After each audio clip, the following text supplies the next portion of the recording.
Hey, welcome to Optimise Your Body with Martin Silva, where we talk raw, uncut facts to truly help you optimize your body. Good evening for me, lads, this time. Instead of it being a early morning and a late night for you, it's a little bit of a different thing for me. I'm not sitting here. I can't talk about my sunset over my hammock in the Bahamas now. I'm going to talk about just darkness. I'm in an office. That's not as much fun, really, is it? Look, to be honest, don't worry. It's not like Jared and I can report about anything that's really appealing outside. I'm staring out the window at the moment, and I think the Melbourne weather has found its way to Sydney, which is not. Oh, jeez. Yeah, we've had Ali, to provide you with context, we've had, I think they said it was the wettest day in November yesterday since about 1985 or 84 or something as that description. Oh, wow. So Crazy. That's a lot of water. Yeah, there was cars floating. And all sorts. It was chaos yesterday. Are you serious? That's pretty intense. Well, it's probably one car, but it sounds better than that for the story. One car was floating. That sounds pretty chaotic. So to everyone we had that on listening Melbourne Cup Day here. To everyone listening in, this amazing British accent that we've had join us in the background is Mr. Martin Silva, known as one of the greatest physiques actually at the moment globally, and a man of an 8-pack, but I think it could probably be 10 for all we know, as far as we see online. But this gentleman is a Wbff Pro and also a very accomplished fitness professional. He's got a very you look like an amazing online presence. So Martin, look, why don't you tell us a little bit more about your history, your background, and I'm excited to let our listeners know that this is a gentleman that's done it completely all the way through naturally. Thanks very much for the introduction. So yeah, just a quick insight into my background. I've always been very active and into playing sports and whatnot. So I've always had a very competitive nature. Grew up like as with a single mother raising me, and she always pushed me to play sports and all that kind of stuff. So I really it was just in my nature, really, the competitive kind of stuff. And then I was introduced. Basically, I qualified as a personal trainer at a young age, at the age of about 19. Didn't really get on too well in college, and then I never looked back. Really, I just loved it. I started lifting weights really young. I started lifting weights at like the age of 14. And yeah, like I said, I was a trainer by the age of 19, and then always playing rugby. Not really at that higher level, but always playing rugby and enjoying it and playing multiple sports really. And then I think it was in 2013 I found out about the world of competing. Really, obviously, I always knew what bodybuilding was and wasn't really big into it. But then I found out about initially how I started was as a men's physique athlete, IFBB. Yeah. So yes, and this is obviously all in the UK. I'm from Wales in the UK. So so that's where it started really. And I stepped on stage as a men's physique athlete in 2013. And then from 2013 up until 2016, I think I competed 8 times. So I didn't quite get the results I wanted as a men's physique athlete in IFBB. But then I managed to jump ships over to Wbff. I've competed 3 times with the Wbff and made my way up to the pro level. Obviously, I've done it naturally as well. But and just in terms of my livelihood, like I said, I've been a personal trainer for like 12, 13 years. I've kind of dipped in and out of online coaching. I've just been trying to learn and try and, learn as much as I can about nutrition and whatnot in the meantime. And because everyone knows everyone's different. So when it comes to actually getting someone long-term results, right nowadays I'm more about getting people lifetime results in terms of health. And my kind of philosophy is if you can make health a priority, then the aesthetics come as a byproduct. And that's kind of where I'm at now, really. Yeah, sustainable long-term results. Correct. That's what we're all it's about. definitely Good. It's definitely the best way to be. And I think, when you've got that approach to anything, the transition then to being able to communicate that from an online process becomes far easier. Wouldn't you agree, guys? Yeah. Look, most definitely. I've seen Martin around the traps at Tidy Fitness. He made the move. I think 1 or 2 years ago, you came over from the UK and found your way to the beaches. Is that correct? That's right, mate. Yeah, about 20 months ago. Yeah, so not far off 2 years now. Yeah. Yeah. So What's that? We cannot blame you. No, I know you can't. You can't blame me. Coming from wet, windy Wales to the sunny beaches in the eastern suburbs.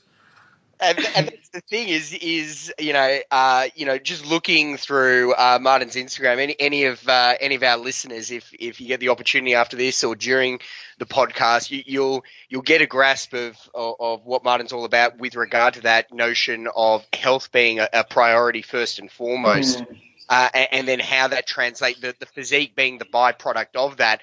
And you can see that he's leading that healthy lifestyle, and just seeing the way in which he interacts and engages with a lot of his Gen Pop clients. I was actually checking your Instagram story, today, and the last couple of weeks you've been focused on flexibility, mobility work, and you're taking that, translating that to some of your clients, and I mean the proof is in the pudding. You're leading a healthier lifestyle, and your physique still looks phenomenal, even if you're not competing. Thanks, mate. I think over the last couple of weeks we've really been honing in on, whilst we're all taking our fitness seriously and we've been competitors at one point or another, and you yourself doing 8 shows in the past, we are very mindful that a sustainable approach, looking at long-term health, is really important. I know that Jared, you're really pushing that with a lot of your clients as well. Just that notion of being in it for the long game, not the short game. Yeah, 100%. I think everyone needs to have that focus though, because if we look at things short term, then we're short sighted. We don't take in the whole picture, and that's where we just run into troubles, because we're so focused and we burn out really quickly in this short period of time, and then we're left wondering where to go. But if we take a long term approach, and I think Ali and myself, and yourself, Robbie, we've all had to take the long-term approach in coming back from injuries and rehabilitation. And I think we've said this in podcasts before, but this probably gives us more of an insight into looking at it long-term. When I guess like I was younger, it was always harder, faster, more weight is better. But then when you take a step back and think about long-term, I want to still be lifting weights when I'm 50, 60 years old. Maybe nowhere near as intensely, but I still want to be able to do the fun things that I enjoy and what makes life enjoyable and keeping me healthy and fit. And I think that just needs to translate into others. And I do try and talk about this with my clients, because it's a big thing looking at the long-term picture. Yeah. Absolutely. I just wanted to say on that note, that's exactly what I say as well, and what my belief is.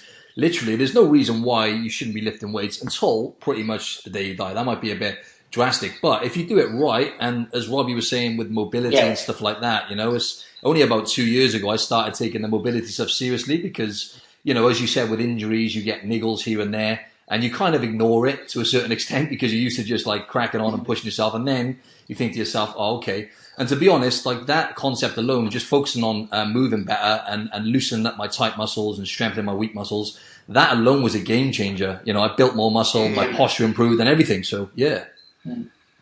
Look, and I can completely attest to that too, Martin, because, the comeback for me post my broken back, that's exactly what it's looked like. And mobility and I guess patterns of movement and looking at good organization of my spine before anything else has allowed my physique to progress at an exponential rate, and in ways I would never have imagined just doing the traditional methods to get to stage. So the complete shape of my physique has changed.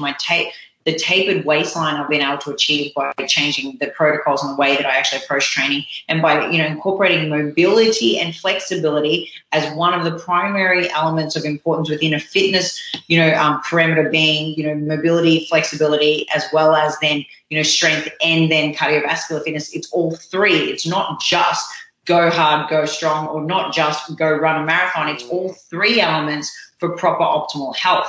And when you do adopt that strategy where all three come into play, I tell you what, magic actually happens. And it might feel like you take a little bit of a kindergarten approach at times to what you're doing, because you might be doing more execution over effort-based stuff.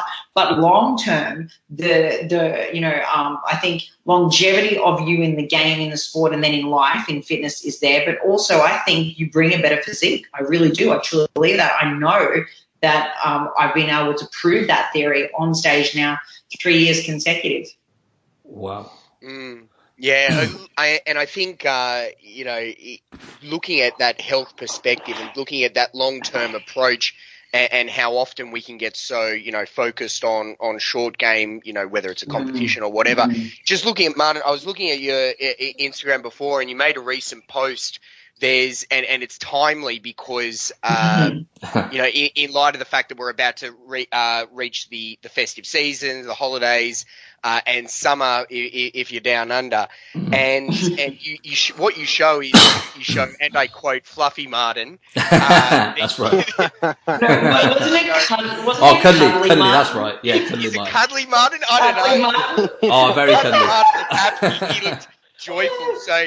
I think we should make a teddy. I think we should make. I'm pretty sure that'd be wicked. Martin, that my response to this was Cuddly Martin is actually what most people's desirable optimal outcome would be. And you're being honest, yeah, it's cuddly. It's Cuddly Martin.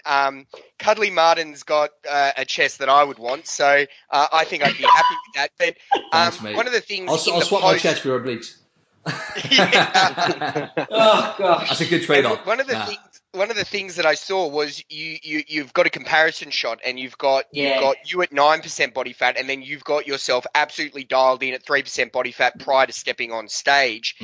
And what you made mention of is finding that balance between something that it's unsustainable at 3% body fat and absolutely shredded, and 13% body fat where perhaps you may have felt that you let yourself go or relaxed a little bit more over the festive season. I think something that is of interest and people can relate to or want to relate to is how have you found that perfect balance, do you find, between being this, like, to be perfectly honest, the middle ground, you're pretty dialed in, but having said what you've mentioned is that not only from a physical standpoint, but from a psychological standpoint, you're happy with this. But how have you found that balance, being someone who obviously took your competing very seriously at one point? How have you found that balance? Yeah, it's a good way to put it. To be honest, this, as you said, perfect balance. As you know, like, there's probably no such thing as perfect balance, but we're always striving for that, right? And I'm definitely getting closer and closer to a more balanced lifestyle. I'm managing to, as I said, maintain the aesthetics now without actually thinking about it. It's now a byproduct.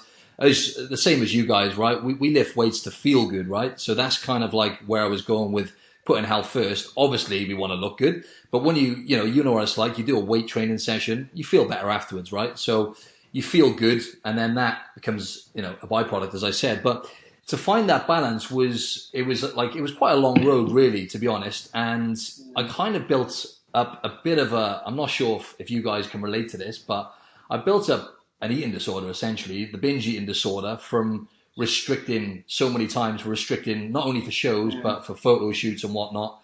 And I built up a really, really unhealthy relationship with food. So I wasn't really in a good place mentally. And I was really, this is as far as up until about 2.5 years ago, actually. And I used to really battle. It's probably about 2.5 years ago. I used to really battle with maintaining my physique. So this would be an example. So, like, I would go Monday, Tuesday, Wednesday, Thursday. Bear in mind, this is not even when I'm competing or training for anything. Monday, Tuesday, Wednesday, Thursday, I would be like kind of restricting my food. So I'd be eating, I would think back then that I was eating healthy, but in reality, I was eating chicken, broccoli, salmon, the kind of stuff you eat when you're competing with a little bit more variety. Then I would get to Friday and I'd be like, I'd be struggling to keep it together. And I'd be like, right, I feel like I need something like a cheat meal. And then before you know it, I'd have one meal and then it would sometimes turn into a Friday, Saturday, Sunday binge. So, and I repeated that cycle for like a year or two, and how I haven't done any permanent damage, I really don't know. So, in answer to your question, it's kind of like the suffering I went through, really, with the body image issues as well, because you know what it's like. You've been on stage and you've been critiqued against some of the best athletes on the planet. So any insecurities you've got, I mean, sometimes it kind of makes them worse. So that's why I always say to people, try and peel off the layers as to why you want to compete before you do it, because I think the aftermath is just as important as actually what you're doing leading up to it. Is the aftermath. Have you got a bit of a game plan as to what you're going to do afterwards? But to find that balance, it was mainly a case of learning and listening to podcasts, actually. So tuning into one particular podcast, Mind Pump. I'm going to give them a little shout out because they kind of changed the game for me. Mind Pump, they're based in America. And those guys have been like trainers for like 20 years. One of them is an Wbff Pro men's physique guy. And I just learned so much from them. I started applying the stuff they were saying, and just not just them, but I was just, trying stuff like intermittent fasting and just experimenting, and then gradually just finding a bit more balance. And before you know it, then, as I said, the aesthetics came as just a result of really focusing on internally on, for example, how's my sleep? How's my skin? Am I getting stronger in the gym? So focusing on my performance as opposed to just how I look. That's exactly right. Yeah. So yeah, it's kind of a long-winded answer, but along those lines. It's funny that you say the word balance, Martin, because like a lot of people, it's a bit of a thing that's going around, I guess, the industry at the moment with comp season coming to an end. People, they all have their own different version of balance. And like you were saying, you had an eating disorder. I had no idea what you're talking about, mate. I like to eat steamed chicken and broccoli 365 days a year. So I'm a true athlete. I never go off plan. I don't know what you're talking about. I think anyone that does shows, come on, let's be serious. Doesn't matter if you're a pro or an amateur. To a degree, we do. Like even after going through such a strict diet phase, it's that it might only be 2 or 3 days, and it could carry on for still 2 or 3 weeks. Absolutely. It doesn't matter. We all. It's very unhealthy. Yes, that mindset being so restricted, but. It's funny the term you use, balance, because it is going around at the moment and everyone has their own version. Like you say 2 years ago when you were eating really clean Monday to Friday and then it was Friday night cheat meal, you probably would have thought, I'm balanced. And then Saturday would lead into another cheat meal and you're like, no, it's all right because I did 5 days of good dieting and hard training. But then by the time it got to the Sunday, you start to question yourself. And I'm sure you're not alone in any aspect. There are so many people out there that struggle with this as well. But it is just about education and taking time and learning what works for your body. And like you said, listening to different podcasts and getting different avenues of information. Because the problem is I think that a lot of people, they do what they've done for so long and they've done this dieting and that's all they do. They do their comp prep diet and then when they're not in comp prep, they add a little bit more carbs. But there's no actual variety and there's no enjoyment in what they're doing. And it's the same thing with their training. It's the same thing day in, day out. And no wonder why it feels like Groundhog Day, because it is. And no one's going to enjoy that. And like you said, we go into the gym, we lift for enjoyment. You should be eating for enjoyment too. As humans, we eat as social creatures. Like we love to go out and socialize with people. So if you're only ever locked away eating out of Tupperware containers, it's only going to drive you one way. So balance is such a massive thing, and finding each individual's version of what balance is. 100%. I think that's the key. That's it. And go on. I was just going to say something real quick, and that's kind of one of the reasons why I started my own podcast. So here's my little chance for a plug now, by the way. It's Optimise Your Body, my podcast. And like the on or off mentality, right? That's what we're looking at now. We're looking at, in the fitness industry right now, there's so much. I heard you guys talking about this actually on the first ever episode. You mentioned there's so much bad information out there, right? And the thing is, like, people are taking the wrong information, and the on or off mentality. I mean, that is something that people need to hone in on, right? Because, like you said just then, dieting down for something, for a particular thing, whether or not it's a holiday or a photo shoot, you cannot live your whole life as a healthy human with that mentality. You need to try and find that balance and focus on, for example, eating more vegetables. That was a game changer for me. Just consistently eating more vegetables. I started feeling better, and then that alone was a game changer. So, I just think we're just hearing Martin's story there. People that do take their sort of maybe their competitive career quite seriously, or their fitness career, if you're invested in the fitness industry, there are times, because you are so invested in it, you can often lose perspective and a sense of identity beyond the physique. And often people will attach their identity to their physique. And as soon as, for whatever reason, it reaches a level of normalcy, it hasn't deteriorated, it's just, it's at a state of being normal. We can often get down on ourselves for not living up to a certain standard, and just knowing that you've changed your focus from being so focused on, the physique, and now focusing on processes and getting fulfillment from that, it's shifted your psyche, and you're in a happier, healthier mindset from a psychological standpoint. And I think anyone that's listening that does take their competitive career seriously and tying in with that their physique development, do understand that you are more than the physique and that you should be able to get fulfillment from processes, as Martin mentioned, focusing on, am I lifting more? And I know we've spoken over the last few weeks about the importance of focusing on strength performance or channeling our focus towards how we train and getting enjoyment and fulfillment from goal setting orientated towards that. I think it lends itself to being in a happier, healthier mindset and more balanced mindset. Oh, I mean, and I think also too, you probably honed in on the fact that, Martin, what it took for you was really having a really good look at your inner game. So, starting to identify the things within yourself that were making you or leading you to be susceptible to those behaviors that you knew were unhealthy. And I think it sounds to me like that was like the key and the starting point then to start to try to unravel, what was a bit of a messy time for you, I guess, at the time. And to be honest with you, there are so many people out there listening to this that have gone through or are going through exactly what you just described. It is so common, and it is, it's something that it's quite scary, and it's something that I really feel, concerned for people when I see it or hear it, that they're going through it in the midst or in the throes of that process. If you could give a tip or a piece of advice, I guess, to someone listening that might be in the midst of one of these, really strong binge purge type processes, what would it be? What would you give them as a first port of call? Yeah, I would just say to try to focus on, for example, training.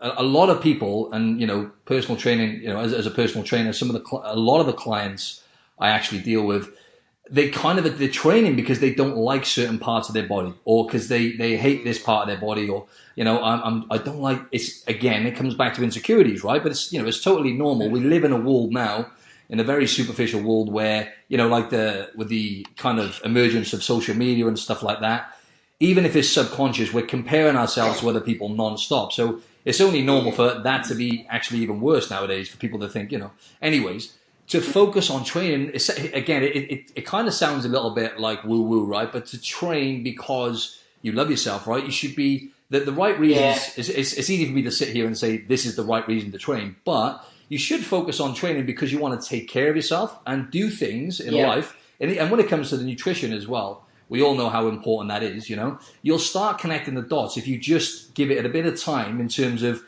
one tip, for example, is to try and eliminate or reduce processed foods and just focus on eating primarily whole foods, because that for me was so transformative. It's unreal. So I guess if I could just say in one or two sentences, it's, train because you want to take care of yourself, and not because you hate yourself, because that's kind of the wrong reason.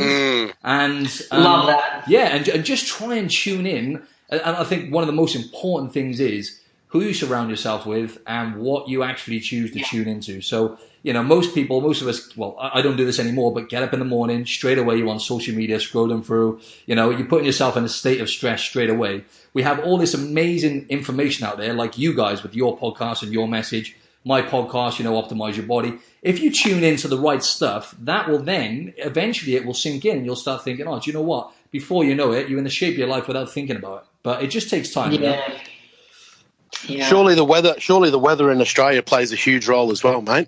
Oh, for sure. Yeah, definitely. That plays a massive role. Yeah, you're walking around hitting those beaches in the Australian summer. Yeah, certainly is a much better place to be. Oh, definitely. And don't get me wrong, right? I just wanted to say I love looking good. I don't want to make out I'm this kind of hippie person who just likes to, I like to look good, right? So, it's just. We saw what your idea of cuddling Martin is. It's all good. We've got that idea. Don't worry. Exactly. You got it in one. So, hey, listen. Before we move on from this, I've had a lot of experience with clients who've gone through what you've discussed as your journey, Martin. And I just want to throw out for anyone listening, there is this book that I've had a couple of my clients have some great success with, and I'd really recommend and urge you to maybe go ahead and get it. You can also get it on audio if you don't like to read, or you want to have something you can tune into in the car or what have we. And it's called Brain Over Binge by Catherine Hansen. So brain over binge. Go and check it out, guys, because if you are someone that is going through those periods and needs maybe a different way of looking at it, definitely have a look at that book. It's been a really good help for quite a few of my clients. I'll write that down now. Brain over binge. Yeah, Brain Over Binge by Catherine Hansen, and it is on an audio, so you can get it. I've got a couple of clients that don't like to necessarily spend time with their head in the book, so we've got it on audio instead. But we've had 10 really good success stories come out of some of the strategies that are adopted inside that publication. So definitely look at it, guys. I think that's excellent that we've got those sort of that we're recommending these sort of resources. Oh yeah, there will be listeners that I can guarantee that are dealing with this, and because it is so I know that Martin just mentioned before that often the influence of social media can have a negative impact on people and a skewed perception of things. Also, one of the other things is that you can often see people their eating disorder is actually validated through likes, comments, or trophies. And you don't know that individual may be, struggling. So, maybe the eating disorder has lent itself to them looking a certain way in an unhealthy way, but the product that they've produced on stage or in a photo that they're getting gratification from looks a certain way. And you can fall into that cycle that Martin was speaking about. So I would highly recommend that anyone who is dealing with these sort of pressures and may or may not be in denial about the relationship that they have with food, definitely read that book that Ali, or listen to that book that Ali's recommended, because the first step is to take action on these things rather than to allow them to fester away and to play with your mind. So great work, Ali. I love that. Good point. Definitely. And Martin, look, I actually did a post today on Instagram, and it was all about, getting clear on goals. And, that moment where, you may have always wanted something, or you may have had your head focused on a certain aesthetic outcome. But when you actually break it back and look at what is required to get there or to achieve or attain something that you think you want, you might actually find it's not what you want at all. You might actually find that in fact, you want something completely different or slightly more flexible than what you're, wanting to go for. So I think, again, it's got to be made very clear to yourself what your actual goals are, and whether or not you're killing yourself, like some people are in some situations, for something you actually don't even want at all. Because to me, Martin, it sounds almost like that's a process you got to in your journey as well, where you went, is this really what I want? You understood, the balance of the space between one end of the spectrum to the other, where you wanted to sit. And then once you got really clear about that and your why, which was more about optimal health and longevity, it fell into place, didn't it? That's exactly right. Yeah.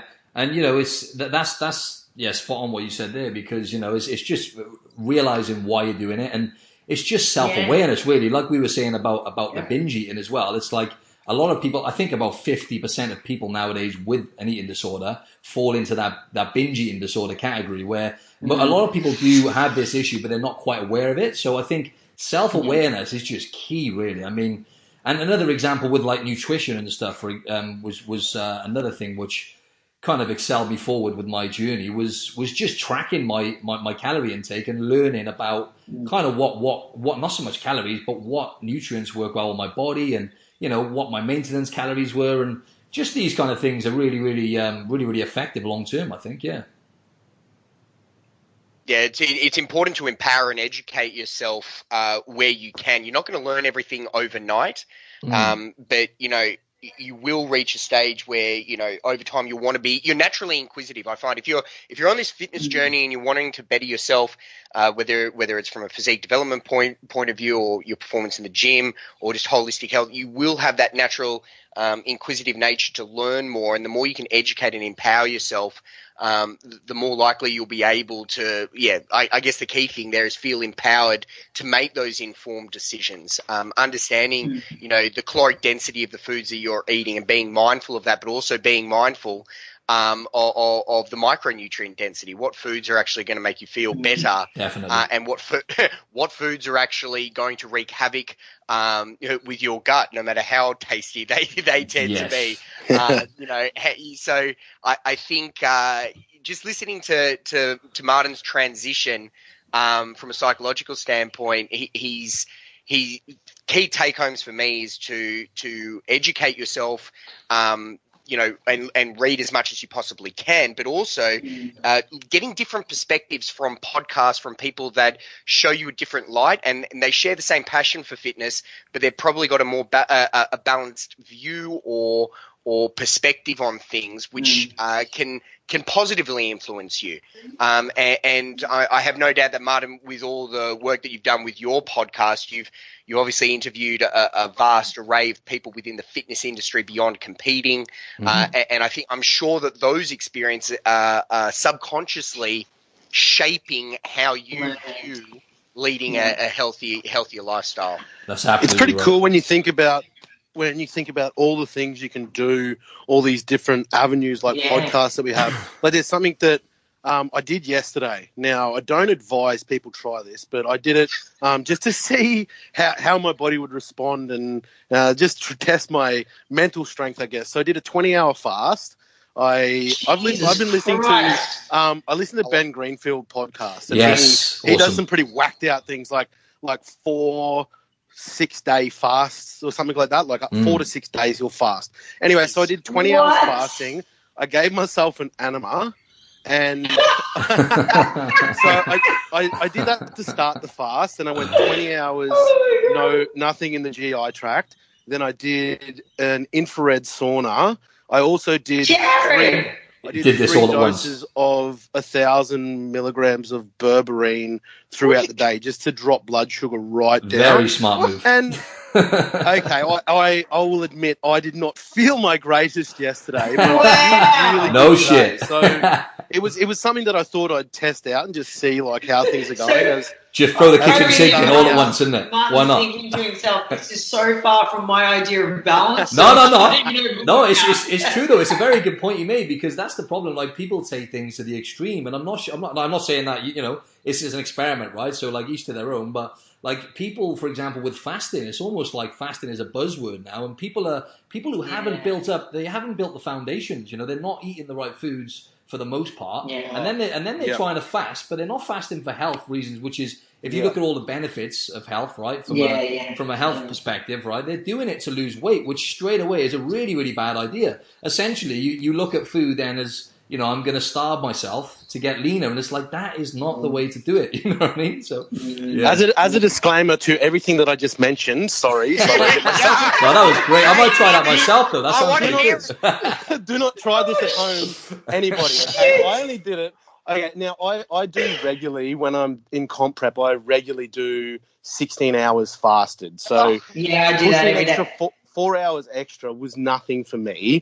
But I know a lot of people that just trying to get to 14 hours fasted is like getting blood from the stone. So I don't know. Extremely difficult. Jared, you had me at the fact that you said 20 hours plus an enema. I mean, my God. It was gold. But it delivered a really good result. I feel. I'm sure it did. Today. Don't do this if you've never done fasting. Do not do any of the above that I just recommended. Build your way up. And like Martin said, you need to actually get a healthy metabolism before you go pulling food out of it for long periods of time, because we need to build the metabolic rate up before we bite into that at all. But yes, it takes time. I mean, don't just go out and go straight for a 4-day fast with infrared saunas every day and multiple enemas. You'll kill yourself. Mate, I like too much. I like food too much. But I like food too. I just love having massive meals. I'm not going to lie. I found intermittent fasting to be so exceptionally good for me, and look, everyone that listens to me on the podcast knows that I run this 24/7, every day of the year.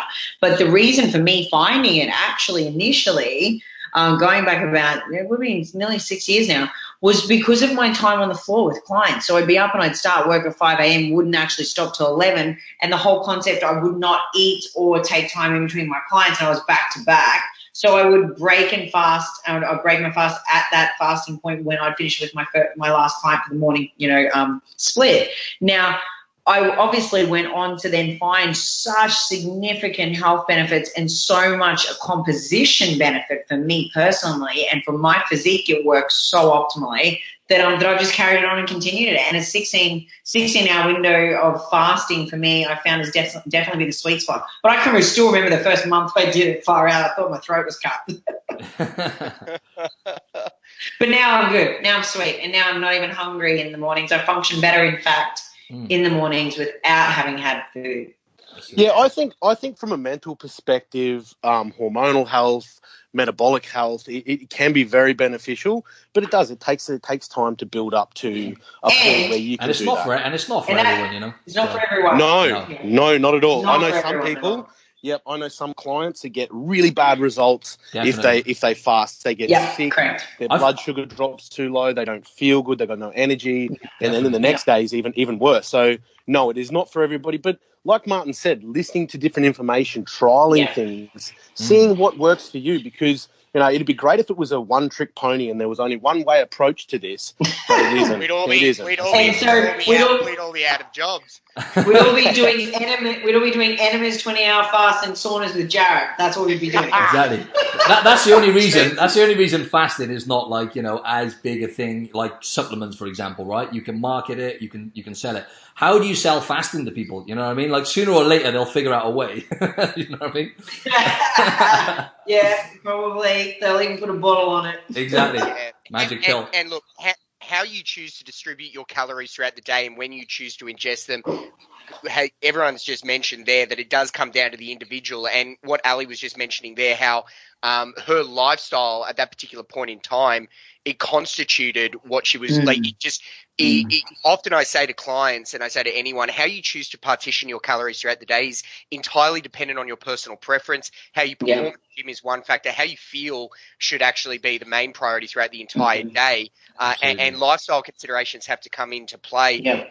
If you are working on the floor and it's more conducive with your lifestyle to have your your daily calorie intake within that 8-hour window, that if that fits within your lifestyle and you feel comfortable with doing that and perform optimally doing that, then go for it. If you perform better having more frequent meals throughout the day, then you should do that. How you choose to partition is up to you. But just listening to, Jared's extreme example in terms of but the take-home message is still the same.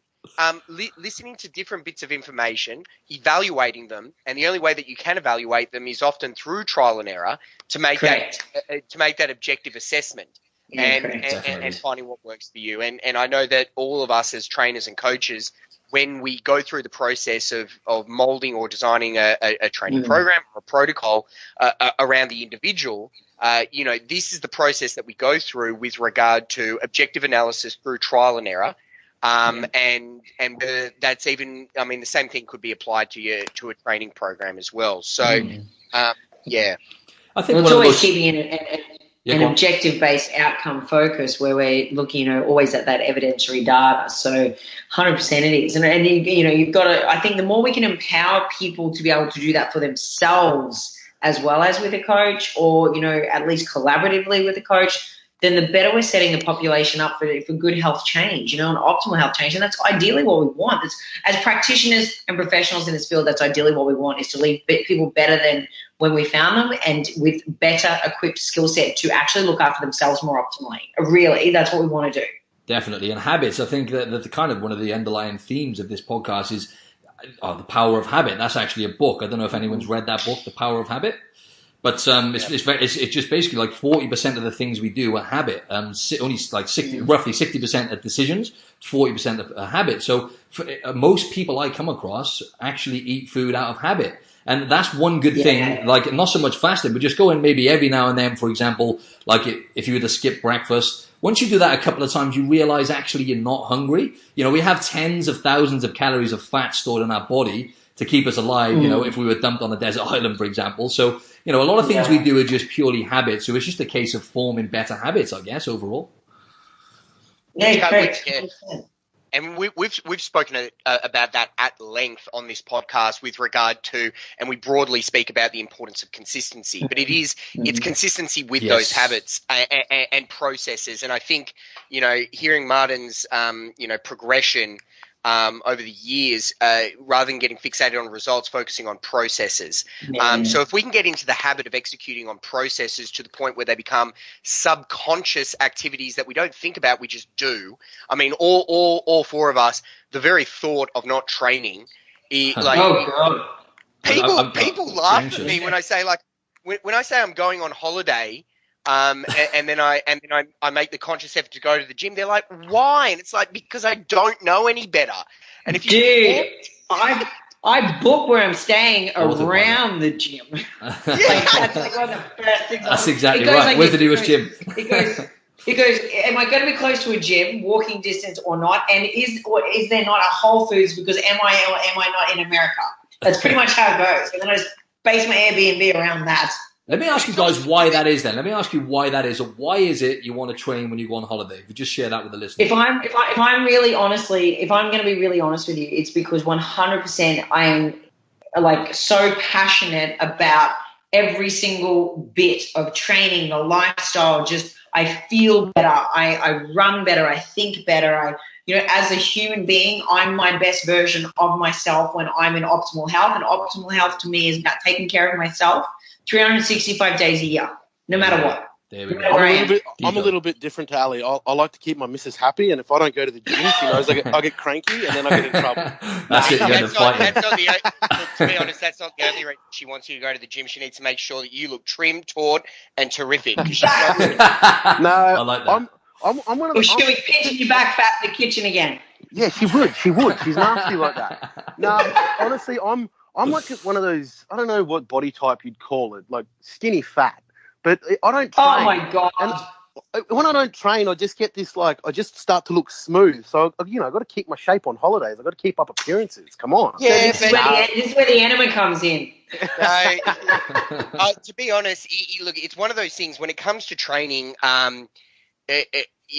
the reason I got into training and lifting weights and doing all of this was because I didn't have anything better to do after I finished high school. And it provided me with a structure and regimen to my day. But moreover, when I went into the gym and I trained, it was one win for the day. And you obviously get the release of endorphins, but it's that personal fulfillment, and it translates from my involvement in sport and wanting to tick goals and tick processes and kick goals with regard to sporting endeavors. But then it translated to knowing that I was fully accountable for the results that I got in the gym of my own accord through this pursuit. It wasn't necessarily an obligation that I needed to, and I think Martin's touched on it before, negate a negative. It's not about avoiding getting fat. It was about producing something, whether it's increasing my squat and getting a PB in that regard, or whether or not it's getting a PB in a particular exercise. It's not about negating a negative, it's about producing something. And I think that shift in perspective, that often people go into the gym, and especially if they do go away on holiday, and it's going to be timely in light of the fact that we're reaching the festive season now, people will go into the gym with a sense of guilt, or they do it out of a sense of obligation because they want to. I'm going to the gym because I want to avoid getting fat, or I'm going to the gym on holiday because I can't afford to pile on the pounds, or something of that nature. Whereas I go to the gym and I look at the extra calories that I'm consuming the holiday or whatever, and I go, I'm here to produce something, whether it's to produce a larger physique that I can look in the mirror and be pleased with. But moreover, I'm here at the gym to get a performance, and it's a small win, and you can celebrate it. And I often say to my clients, especially ones that are so fixated on the end result that they get very stressed about it, I say to them, guys, the end result will be the byproduct of your efforts in the gym. And if you can find fulfillment in the enjoyment of the execution of the process and the execution of performing a particular lift and the small wins along the way, as Martin's touched on before, the physique will be the byproduct of a healthy relationship with training. So don't walk into the gym going, I'm trying to avoid getting fat. Go into the gym going, I'm going to execute this lift. Or girls, the hip thrust. put all your energy into, I'm going to execute a PB in my 5-rep max for the hip thrust with the intent, and whatever that performance is, it'll lend itself to the bigger booty that you want. And if you can shift that, you can do this long term. And it's not going to be that short game. You're going to be able to play that long game. So that's why I got, even if it's a holiday. You can translate that to anything in life, though, right? And I hear successful people saying time and time again. For example, Ben Pakulski. I'm not sure if any of you listened to his podcast. Oh, God. Oh, what a legend. One of my all-time favorites.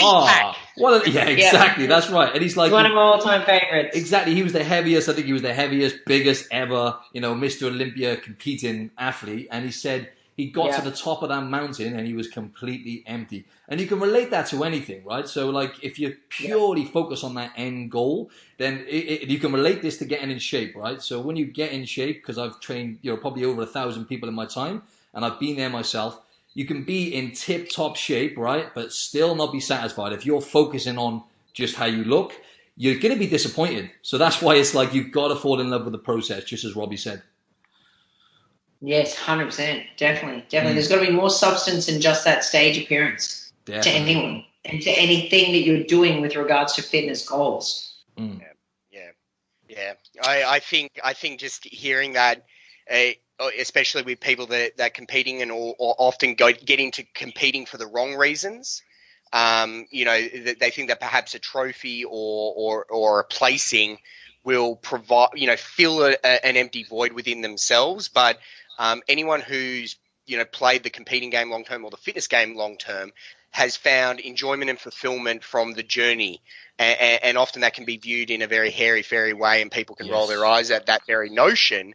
But if you've been doing it for long enough, I think anyone that is invested in this industry or invested in the pursuit of, bettering themselves through fitness can attest that there's just something to be gained from just that individual fulfillment, from ticking boxes, kicking individual performance-related goals. And, if you can really just fall in love with the process, it doesn't matter what the endeavor is. The end result will take care of itself. So, Exactly. 100%. Exactly. Well, Martin, look, I just want to say thank you so much for coming on board. It's been an absolute pleasure to have you. That's all right. It's been an absolute pleasure to be on your show. I really, really enjoyed that conversation. It was awesome. Well, I'm sure we're probably going to actually feature you again, and we may even get you to come and be a guest at one of our workshops, that's for sure, because I think that having someone that's had the journey that you've had and some of the personal experiences you've had, which, do differ from the three of us individually, I think it's always lovely. It's always lovely to have representation, and I think it's amazing we've had a male on having a conversation about these particular issues, because we've not had that yet, Martin, and I think it's very powerful. It's more common than we would ever imagine, I think, and I really hope it helps some guys out there that may be suffering from this start to identify and work on themselves, or at least maybe even speak up about it. 100%, yeah. My friend and I are both getting into the online coaching scene now as well, so we're both kind of going to collaborate together, and that's kind of like what we're going to focus on. Really, is obviously mainly men are our audience anyway, but just getting people long-term results really. And when you mentioned the workshop thing as well, I'd be more than happy to get involved with that. And I just wanted to say I was going to actually compete at the Gold Coast show that just went, but I had my mate's wedding. So when I saw the dates, it was like back in July. I was like, falls right on that week. So I am planning on doing one more show at some point anyway. So stay tuned, guys. Good, because that was going to be my final question to you would be, when is the WBFF stage going to be seeing you gracing it once again? Hopefully next year. Will it be the pro show be in the Gold Coast again, do you reckon, next year? Have they announced that? It will be.